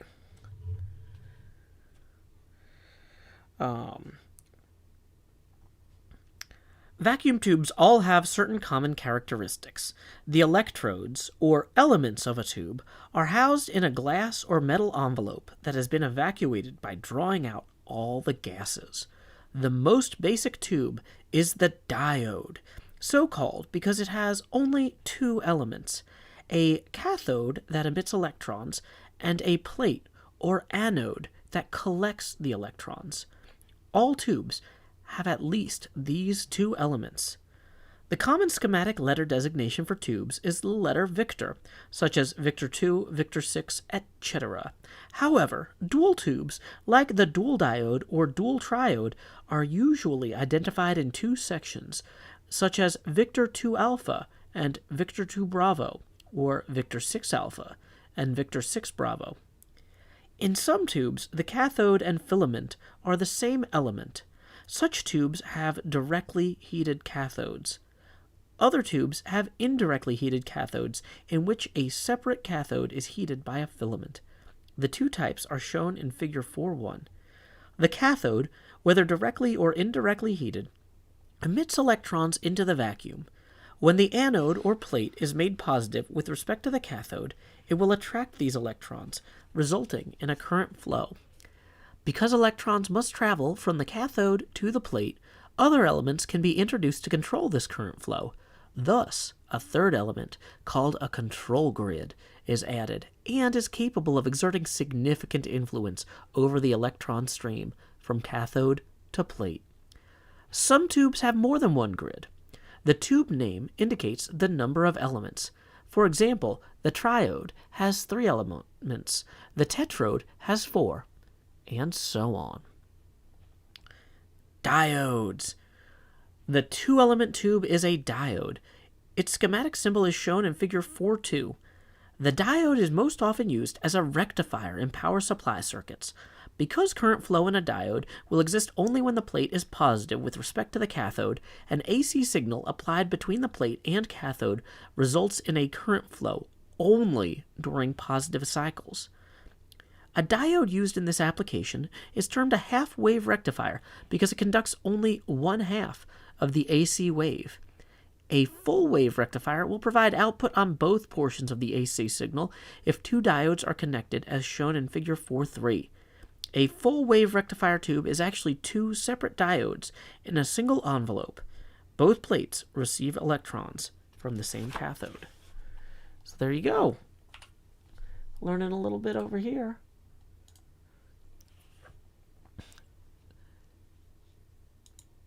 Okay, I'm going to roll back and read the chat for a second. MK says, I went from Mixer to Global Social Strategy for Omen by HP for a couple of years and got out of gaming, and I'm now a board-certified hypnotherapist for real. Oh, that's awesome. Good for you, MK. Gif says this could replace the 12 Days of Christmas. Yeah, I could just read this instead of the Christmas Carol at Christmas. Finn Tim says, this is wonderful background noise while I work on my engineering senior project. Lepton Lord says, this is the best stress relief. Viper says, my major is electrical, and this is reminding me of those random figures in lectures. MK the Worst says, ooh yeah, exert that significant influence over the electron stream. CosmoQuest X, raid with a party of 24. Welcome, CosmoQuest folks.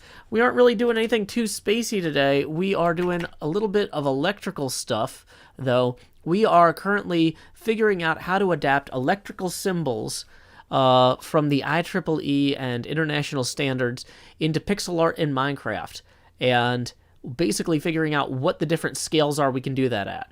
For example, we tried to make a diode symbol over here, which is fine, but all of a sudden when you need it to be a light-emitting diode, we realized you can't actually really have those lines coming off it until you get to this scale. Although we can't actually put arrows on it at this scale, so you can't tell if it's a photodiode or a light-emitting diode. But, that's fine. That's fine. We're just having fun. We were just reading out of this How to Read Electrical Circuit Diagrams book, the segment on vacuum tubes. So, and I thought everybody was going to be really bored by it. But then they were all like, no, keep reading about vacuum tubes, which I feel like would be rude to ignore that demand. But it's also rude to, have a bunch of people rolling in for the first time to the stream and be like, guess what? It's vacuum tube education time. Yeah. But just to give you a taste of how weird things get around here, we won't go on long. We're going to talk about triodes in the context of vacuum tubes. The name triode suggests a 3-element tube, a cathode, a control grid, and a plate. The grid is placed between the cathode and plate to regulate the current flow through the tube, hence the name control grid. It acts much like a control valve in a water pipe. The grid is actually a fine mesh of wires surrounding the cathode and is closer to the cathode than the plate. In operation, electrons leave the heated cathode and are attracted to the plate when the plate is positive with respect to the cathode. However, because some space exists between these two elements, not all the electrons will reach the plate. Some will collect around the cathode. Theoretically, the more positive the plate, the more electrons it will attract, but this is only true to a point. When the third element, the control grid, is placed close to the cathode and made slightly positive, it will essentially attract some of the electrons crowded around the grid to cause grid current. However, most electrons will be attracted by the more positive plate, resulting in a higher plate current. Because the grid is much closer to the cathode than the plate, even a small grid voltage will produce large effects on plate current. Hence, triodes are commonly used as amplifiers. As in the case of diodes, 2 triodes can be placed in one envelope. Such a tube is known as a dual triode and is shown by the schematic in figure in 4.6, which I can now hold up. It's that one. That's the schematic. Well, I need to go closer maybe. Boom. Yeah, there you go. That's schematic. But yeah, I don't really do anything with vacuum tubes. I just randomly was like, oh, we're gonna skip the vacuum tube chapter in this book, and everybody's like, no, don't skip it. We gotta hear this. So that's what we're doing.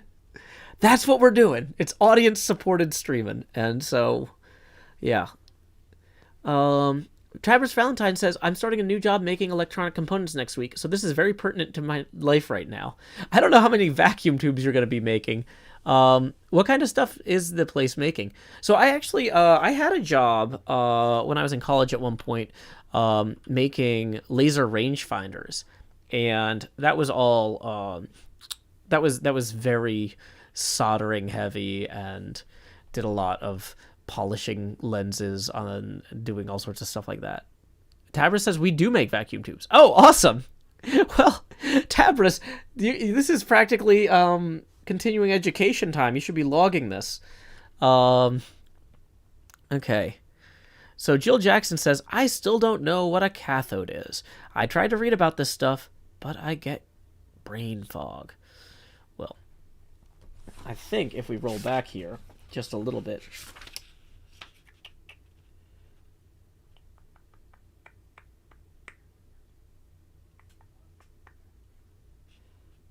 the cathode emits the electrons into the vacuum. So the cathode is the electron emitter. The anode or plate is the electron attractor or receiver. So there you go. Akuinu says, is it a Nixie tube factory? That would be really cool. Tabor says, we're one of the only places in the country, if not mistaken, that fuses glass and metal. We make transistors too. Awesome. MK the Worst says, love wild synchronicity like this. Viper says, I'm getting PTSD from this because the workings of triodes and transistors and the equations involved are nightmarish. Yeah, I didn't major in this in school. This is just something that my dad used to teach me stuff about, and so it just brings back good memories for me. Jill Jackson says, but I was saving those electrons for later. Okay. Kavman says, I use a laser rangefinder for work in the field. Awesome. Yeah, I used to, the company I used to work for was called OptiLogic, but I don't know if I think they got bought out or something. Welcome, Sky High MC. But yeah, it was founded by a local physics professor in Tullahoma. And, yeah. So, I have spent a lot of time calibrating laser rangefinders because that's an entry-level position for somebody, who's like 19. Okay, or 20 maybe. I might have been, I don't know, maybe that was my first job. I think I might have been, maybe I was 21 by the end of that summer, because I think when I turned 21, I was in Nashville that summer. Yeah, so it was the summer I was 20, yeah. Okay. Tabber says, I'll be screen printing gold onto raw ceramics from microprocessors. Oh, that's awesome. Christopher King says, make a circuit that can run Minecraft. Well, I don't know if we're going to get that far. But, yeah. So,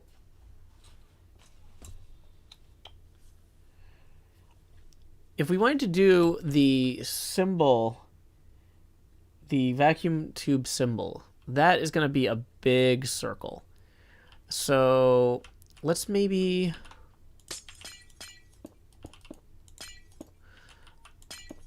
So, it's going to have the plate and the cathode.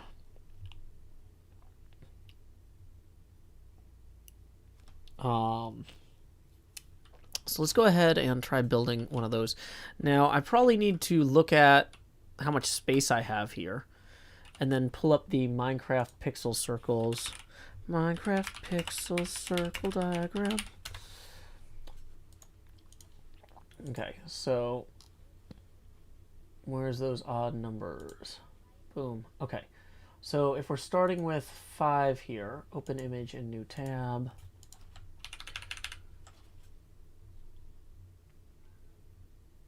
We can do a few different options. 11 might be. Let's try the 11 diameter, because the thing we just did there was 11 diameter. So then we go. We have 2, and then we do 5 here. Then we do 2. Then we do 5. That should be right. Yeah. Yeah, this looks right.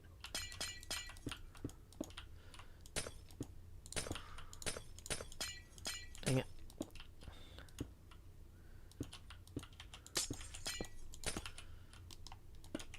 Okay, so we would have the plate. I mean, this might be backwards, actually. Yeah, I'm actually doing this entirely wrong if we... You know what, let's go ahead and just disconnect these here. Because, yeah, the directionality of this will be wrong if we do it this way. So the plate or anode would come out like this, and the cathode would come in like this for a directly heated cathode.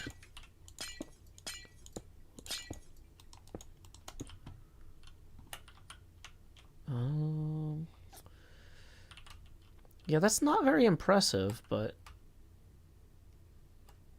it works. Actually, you know what? I think I actually went too far in with that cathode. It needs to be further away.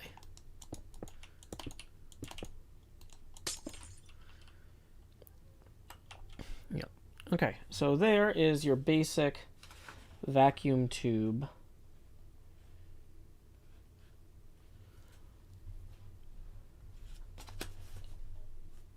A gas-filled diode is represented by a symbol. Interesting. So in power supply circuits, sometimes they use gas-filled diodes to create a more constant output with a larger current flow. So I'm guessing the gas is something that's not just air, because at that point you wouldn't have a vacuum. It wouldn't be a vacuum tube. Yeah. Okay. So this has been fun. I feel like I'm stretching my brain out. That's the point of having a gap between seasons, is to have time. You don't want to roll into the next season and be like, I'm completely out of ideas. I'm burnt out from the last season. You want to roll in there and be like, oh, I have a bunch of cool ideas that wouldn't have made sense to do last season. And I got some other ideas, and it's just nice. It's just nice to go in feeling like excited and fresh, you know? Okay, so let's see. Yeah, I'm feeling good about this.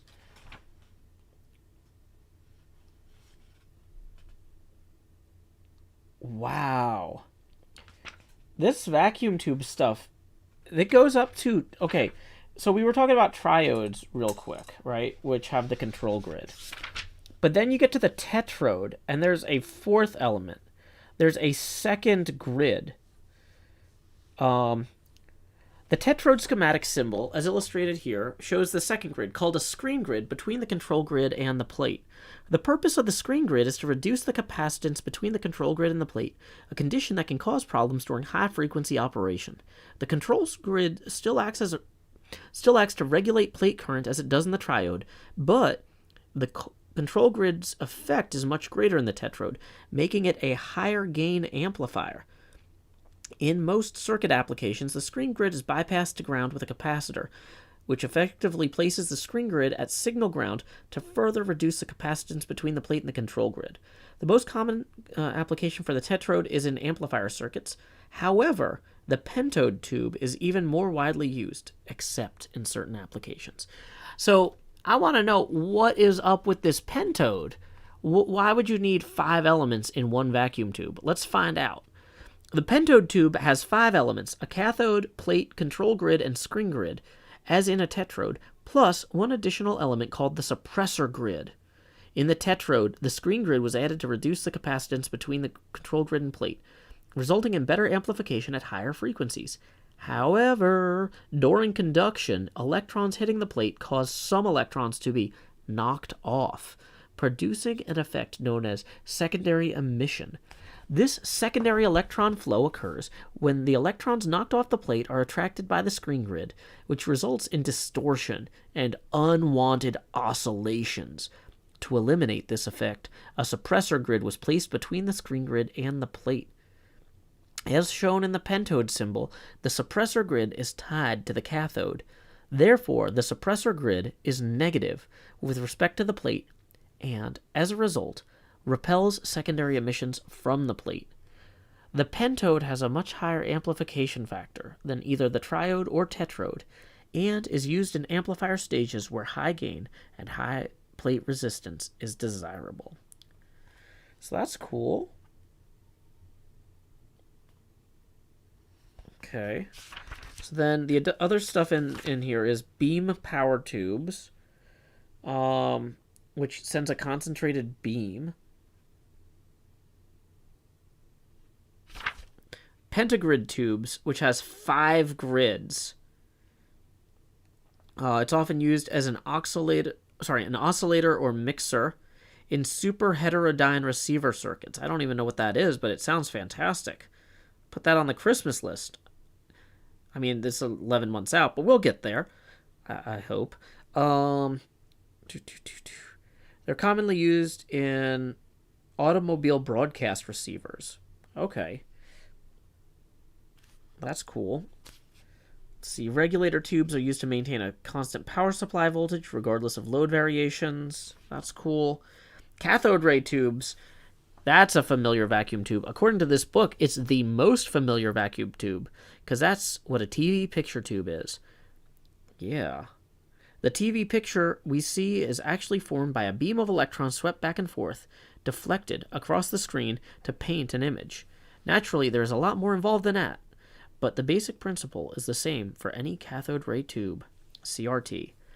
CRTs come in 2 basic types, with electrostatic deflection or magnetic deflection. As indicated, the electrostatic type has deflection plates within the tube itself, while an external deflection yoke is needed for CRTs designed for magnetic deflection. In both units, the purpose is the same, to sweep the electron beam from the tube gun back and forth across the screen, in step with the input signals, to produce the correct image.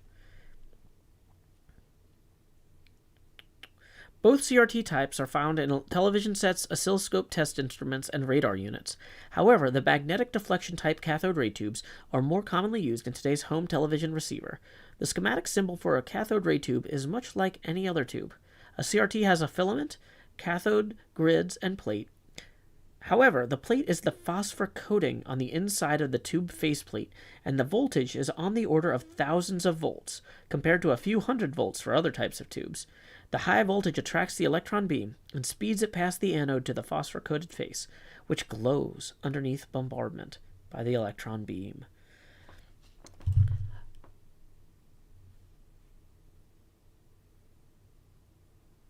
Fun for Cook says, I live in Tullahoma now. What was it like there in the past? How much smaller was it? I mean, I didn't live there that long ago. It was like 15 years. And it was basically the same size.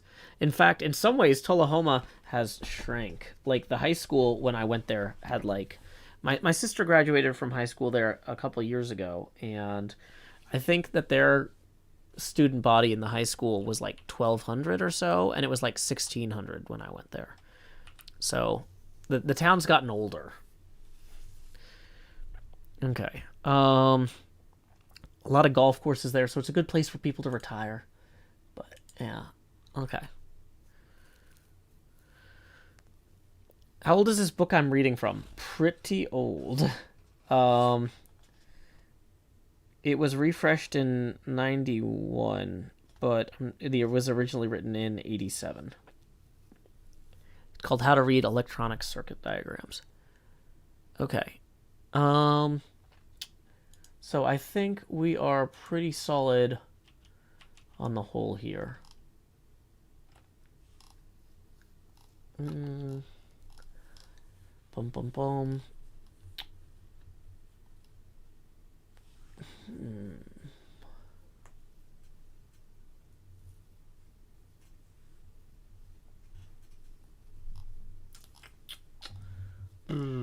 Okay, I'm looking like there's just a ton of stuff for me to research and read off camera.